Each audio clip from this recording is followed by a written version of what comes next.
सबसे पहले तो आज इस आंदोलन को शहीद स्मारक पे 61 दिन हो गए हमारे इस आंदोलन का जो आगाज किया 24 अप्रैल को, और पूरी गर्मी बरसात का मौसम और 61 दिन से मैं आप सबको धन्यवाद दूंगा कि आप सब अपना कीमती समय सब लेके यहाँ पे सब लोग आते हैं। मुझे पता है कि शादियों का बहुत बड़ा सीजन इस समय चला गया था और मैं भी उपस्थिति दर्ज नहीं करा पाया सब जगह। इस दरमियान हमने जेल भरो आंदोलन, युवा आक्रोश रैली, तो इस राजस्थान के इतिहास में सबसे बड़ी रैली के रूप में जब बच्चे अपने अपने साधनों से आके तो संदेश देके गए कि युवाओं में आक्रोश है तो युवा खुद बदलाव करेगा।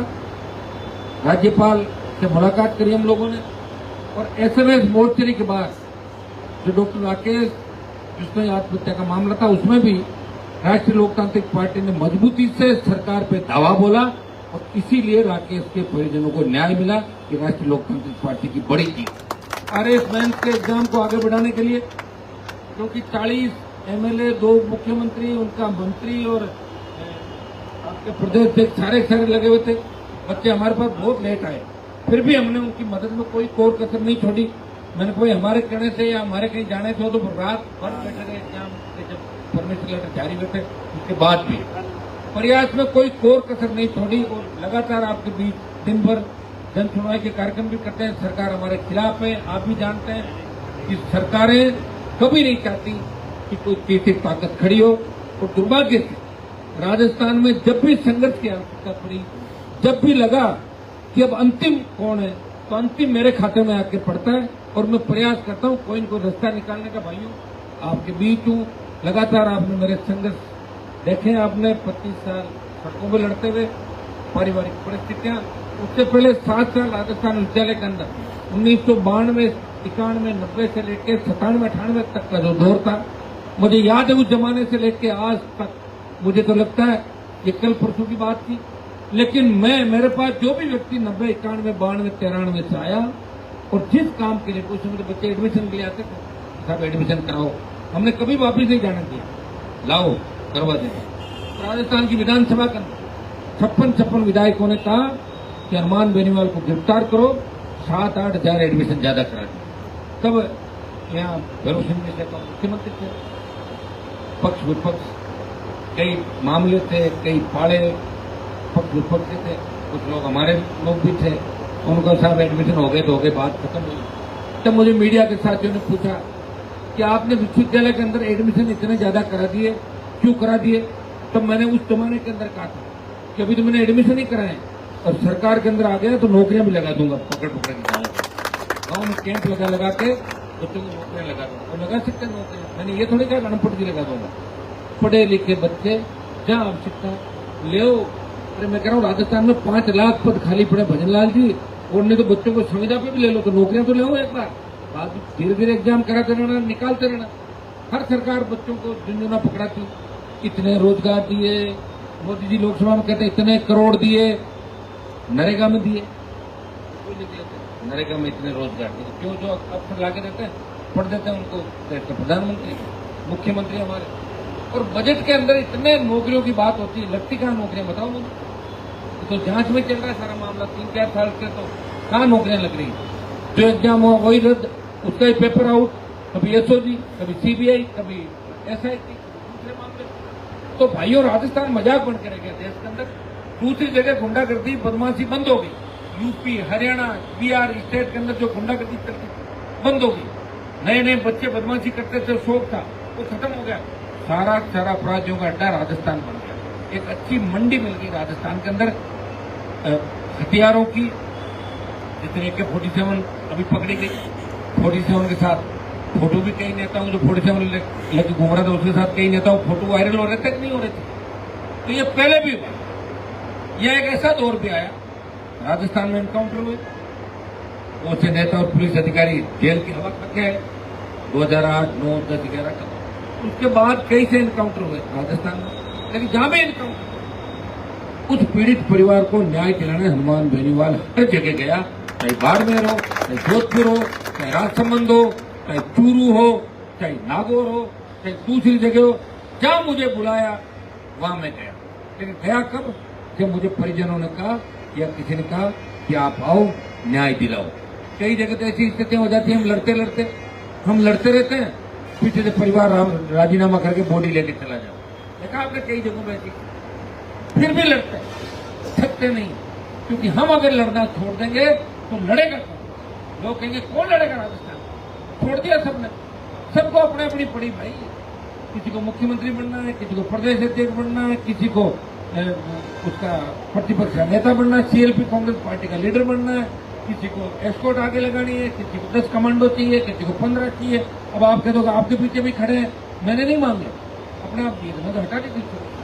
3 दिन तक लगातार मेरे घर के बाहर 4 गनमैन बच्चे गाड़ी के अंदर रहते, तब मुझे लगा यार ठीक नहीं, ये बाहर रहते हैं तो मैंने कहा बाहर अच्छा लगता है, हमें कोई आवश्यकता नहीं। और हमने कोई भजनलाल से सूचना नहीं मांगी, और भजनलाल के हाथ में नहीं किसी को जीवन देना। देखिए ये लिखना करना, तो जब विमान क्रैश हुआ अहमदाबाद में, एक आदमी उसमें ही बच गया, बताओ आप, और उससे इसका मतलब ईश्वरीय सत्य है कहीं। तो भजनलाल जी को माननी थी कि आपने कभी जीवन में सोचा कि आप सीएम बनोगे राजस्थान? आपने एमएलए का भी सोचा? उठाना ने सीट से टिकट का सोचा, वहां टिकट भी मिली। आपको बनाने वाले और लोग थे, मैं उन सबको जानता हूं, आपको बनाने वालों को भी जानता हूं।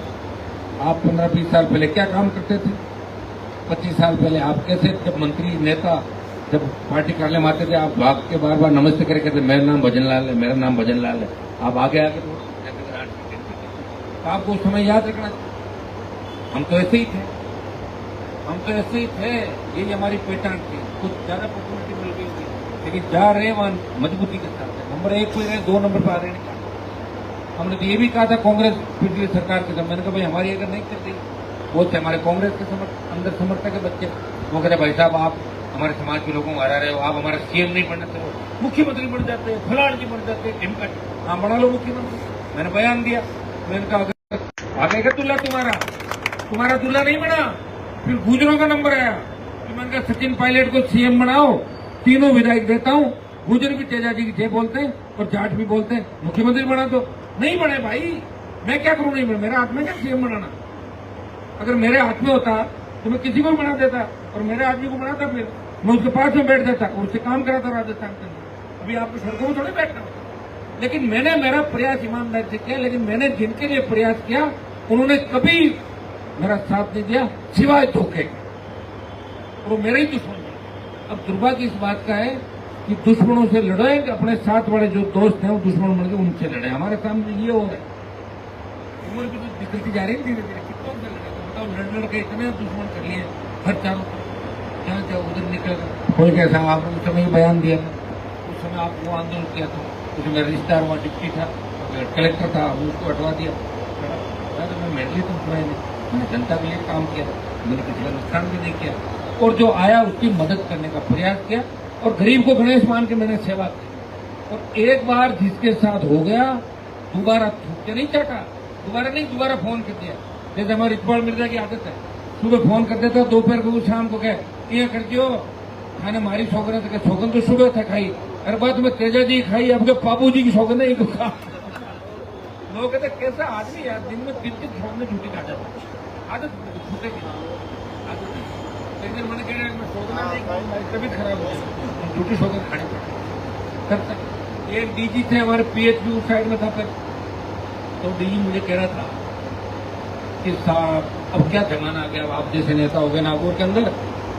पहले नागौर की फाइलें आती थी पुलिस मुख्यालय में, तो एक फाइल के साथ रिचपाल जी आते थे कि डीजी साहब हाथ में पानी लाऊं, ये आदमी मुलजिम नहीं घुमाना। तो डीजी कहता मैं कुछ नहीं करता, पानी ले लिया। इतने वो दूसरे वाला नेता था, उसका मैं नाम नहीं है नहीं दुनिया को, चला गया। वो आता, वो कह रहा हाथ में पानी, ये मुलजिम है। तो बोले साहब रिचपाल जी बाहर बैठे, अच्छा अब आयो, ये पानी सही कौन सा मानू? हाथ में पानी लेना, तेजा जी महाराज बाबू जी महाराज से रोज गए काम कर, तो दूसरी शोकन खा के काम चला लिया उन्होंने भाई। 4-4, 5 बार जीत गए, अथाह पैसा इकट्ठा कर लिया, मौज मस्ती कर ली, परिवार को सेट कर लिया, लेकिन फिर भी सेट नहीं हुआ। तुम्हें अब वो चाहिए गारंटी हर चीज की, न्याय की, संघर्ष के अंदर जीत की। और मैं भी प्रयास कर रहा हूँ, 61 दिन से यहाँ बैठा हूँ। मैं चाहता तो 1 तारीख को जिस दिन हाईकोर्ट ने यह कहा कि 26 तारीख को हाईकोर्ट ने बोला 1 जुलाई की तारीख है। मैं एक दिन तुम्हें इधर उधर घुमा के और मैं कहता 1 तारीख तक धरना आगे किया था, तुम भी परेशान नहीं होते। और मैं भी बच्चों को जून में घुमा के ले आता, जो रोज कह रहे हैं 5 दिन घुमा के नहीं लाए पापा, सब MP अपने अपने MLA बच्चों को घुमाने ले जा रहे, नहीं ले जा रहे। मैं तुम्हारे साथ बैठा, मैं मानता हूं मेरा परिवार यही है, आपका कोई भेद नहीं। तो ये मेरा जो जीवन जा रहा है नहीं, वापिस थोड़ी आएगा। ये तो नहीं कोई ऐसा इंजेक्शन आ जाए 40 साल 30 साल छोटा हो जाऊंगा तब तुम वो लड़ता रहूंगा। तो मेरे भाइयों में तुम्हारे लिए लड़ रहा हूं, मैं ये कह रहा हूं वो उठे नहीं है। आंदोलन का एक रूप था, आक्रोश रैली, राज्यपाल को ज्ञापन, उसके बाद अपन चले सबको लेके जेल भरो आंदोलन, बीच में राकेश का आ गया ये आंदोलन, ये वो, एक बीच में लोगों का आपको नागौर नहीं आने देंगे। एक दिन 15,000 लोगों ने जनसुनवाई करके 8 तारीख को नागौर भी गया, वहां भी जाके आया था। लेकिन छोड़ के ने कह रहे मैं तंबू ताड़ दिए, क्या बोलते उसको, तंबू गाड़ दिए, ताड़ दिए, गाड़ दिए, ये लगा हुआ तंबू उठ नहीं रहा। आंधी तूफान से 1-2 बार डिस्टर्ब हुआ था, उसके बाद टेंट चेंज कर लिया, दूसरा आ गया ना टेंट वाला, ये नहीं हिल रहा, ये मजबूत है। हाँ रोक दी, और तुम लोगों ने भी रोक दी जेली। मुझे लग रहा है तुम तो ये नारे लगाते रहोगे, संघर्ष करो संघर्ष करो, मैं संघर्ष करता ही रहूंगा। मुझे लग रहा है तुम्हारे नारे चेंज कराने पड़ेंगे 6 महीने बाद। राज करो भाई, राज करो, राज करो, राज करो। कभी आने अभी तो भजनलाल जी करने में क्या चाहिए ना, बात देखेंगे। तो अब 1 तारीख नजदीक आ रही, उससे पहले अगर कोई आवश्यकता पड़े तो छोटा मोटा बरसात आ रही तेज, भगवान से अरदास करते हैं अच्छी बरसात हो और हमारे किसानों को बरसात से अपना आधा काम होता है। जैसी बरसात आती है अच्छी, फसलें अच्छी होती है, तो किसान को बारिश से आवश्यकता है, किसान को सरकार ज्यादा जरूरत नहीं होती। वैसे हमारे किसानों के बच्चे ज्यादा नौकरियों में खूब आने लगे, ये अच्छी बात है। तो इसमें भी मेरा संघर्ष है। हमारे समाजों को जो आरक्षण मिला उस समय जवान तो मैं ही था कि यूनिवर्सिटी करके, मैं डोलता था रात, लेकिन उस वक्त भी मेरे को ही मारा हर जगह। 99 में टिकट कटाई MP की, 2003 में जाके मारा, 2001 में कत्ल के केस में मारा, मारते मारते मारते फिर भी मैं नहीं मरा, फिर भी मैंने किसी को नहीं मारा, मुझे सब मारते रहे और मैं आपके लिए लड़ता रहा, आगे खड़ा रहा। तो सबसे बड़ी बात, कितने बड़े आंदोलन हो गए, कितना कुछ हो गया, मेरे समर्थकों को उन्होंने निराश नहीं किया, कभी लाठी डंडे नहीं खिलवाए, कभी सजा नहीं होने दी। अगर मुझे खुद को हुई है तो उसमें साथ बरी भी करना है। तो भाई ऐसा जो समझदार नेता होता है जो सबको ये कहता है कि अपना काम निकल जाए, उसके बाद ये नहीं कि आप चाहे जो करें इनके खिलाफ करें, अपने लोगों के सामने किस तरह। ये बात हमेशा आपको कहता हूँ, नशे की प्रवृत्ति से दूर रह के नए राजस्थान के निर्माण की बात हमने करी और अच्छी बात है। और आप इस बात को लेकर समझदार, जब हम पढ़ते तब तो लोग यूनिवर्सिटी में ये भी कहते थे, ये तो गंगानगर का है, ये धौलपुर का है, नागौर का है, सीकर का है, झुंझुनू का है, ये टूरू का है, तो भीलवाड़ा का है। इससे करवा था हमारे किसान के बच्चों को। अब तो नहीं है, अब तो धौलपुर से लेके यहाँ, और अब तो राजस्थान को फॉलो कर रहा है लखनऊ तक का जवान। सोशल मीडिया पर देखो कि पंजाब के अंदर भी राजस्थानी गाने चल रहे हैं, हरियाणा में भी राजस्थानी गीत चल रहे हैं। अपने यहाँ तो हरियाणा पंजाब के गीत चलेंगे, क्योंकि हरियाणा पंजाब के लोगों ने जो लड़ाई लड़ी वो राजस्थान के लोगों ने नहीं लड़ी। इसमें आपको मानना पड़ेगा कि महाराज सूरजमल को हमारे समाज राणा प्रताप ने लड़ाई लड़ी निश्चित, लेकिन महाराजा सूरजमल को छोड़ के हमारे समाज में तो देश में शायद ऐसी लड़ाई किसी ने नहीं लड़ी हुई। और पंजाब हरियाणा वो इलाके हैं जिन्होंने हमेशा लड़ाई लड़ी, इसलिए महाभारत कहाँ हुआ था, हरियाणा के इलाके वो लड़ाई लड़ी थी। जब तो भाई मथुरा जहाँ कृष्ण भगवान का जन्म हुआ, वो इलाके कौन थे, उत्तर प्रदेश। आजादी के आंदोलन के अंदर, आजादी का आंदोलन किसको मानते हो? ये मुगल आए, दूसरा ये तो आए गए, उनको छोड़ो। आजादी का आंदोलन तो अंग्रेजों को ही मानो आप पहले, कि अंग्रेजों ने राज किया। उस आंदोलन में राजस्थान का बहुत बड़ा योगदान नहीं था। गीत गाए नहीं जाते, मैं क्या करूं, नया गीत बनवाओ या तो चालू करें, उसमें एक राजस्थान का नाम डालो। ये पत्रकार 1857 की क्रांति से लेकर 1947 में जब देश आजाद हुआ, उस समय राजस्थान के कौन से लोग आंदोलन में थे और किन्होंने भगत सिंह की तरह शहादत दी, नाम बता दो। तो वही लोग थे तो लड़े थे और उनके गीत गाए थे। हाँ ये सही है, अब तुम मजबूत हो गए। इसलिए मैं बार बार कह रहा हूं कि अग्निवीर के आंदोलन का नेतृत्व राजस्थान का जवान करेगा। क्योंकि हमने वेट कर लिया। हरियाणा के जवानों ने लड़ाई लड़ी, जब जाट आरक्षण आंदोलन हुआ, 40 जाट समाज के बच्चों की निर्मम हत्या की हरियाणा के अंदर मोदी सरकार ने। लेकिन हमारे नेताओं ने चुप्पी साध ली, नाम तक नहीं लिया। 6 साल से तो लोकसभा में बैठा हूं, हरियाणा के जाट आरक्षण पे एक शब्द कोई नहीं बोलता, सिर्फ एक हनुमान बेनीवाल को छोड़ के एक शब्द नहीं। इस पर राजस्थान के गुर्जर आरक्षण आंदोलन के अंदर 80 गुर्जरों ने शहादत दी।